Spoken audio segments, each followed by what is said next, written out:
அஸ்ஸலாமு அலைக்கும் வரஹ்மத்துல்லாஹி வபரகாத்துஹு. தினமும் ஒரு ஹதீஸ்.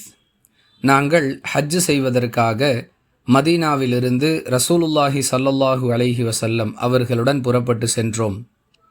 சரிஃப் என்ற இடத்தில் எனக்கு மாதவிடாய் ஏற்பட்டுவிட்டது. நான் அழுது கொண்டிருந்தேன்.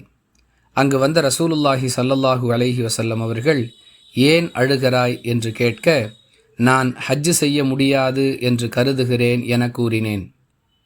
உனக்கு மாதவிடாய் ஏற்பட்டு விட்டதா என்று அல்லாஹுடைய தூதர் அவர்கள் கேட்க, நான் ஆம் என்று பதில் கூறினேன். மாதவிடாய் என்பது ஆதமுடைய பெண்களுக்கு அல்லாஹ் ஏற்படுத்தியதாகும்.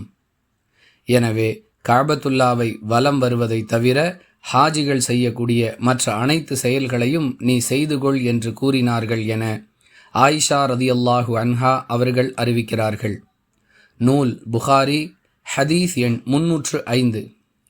அன்பிற்குரிய அல்லாஹுவின் நல்லடியார்களே, ஹஜ் பயணத்தின் பொழுது மாதவிடாய் ஏற்பட்டுவிட்டால் அதற்காக பெண்கள் கலங்கி நிற்கக்கூடிய நிலையை கேள்விப்படுகிறோம். நம்முடைய ஹஜ்ஜே பாழாகிவிட்டது என்றெல்லாம் சிந்திக்கக்கூடிய அளவிற்கு கவலைப்படுகிறார்கள். இது தேவையற்ற கவலை என்பதை இந்த ஹதீஸ் நமக்கு தெளிவாக உணர்த்துகிறது.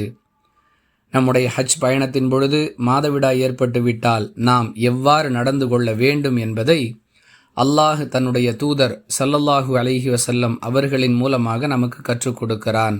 அந்த பாடமாக இந்த ஹதீஸ் அமைந்திருக்கிறது. புரிந்து நடந்து கொள்வோம். வாஹிரு தஅவானா அனில் ஹம்துலில்லாஹி ரப்பில் ஆலமீன். அஸ்ஸலாமு அலைக்கும் வரஹ்மத்துல்லாஹி வபரகாத்துஹு.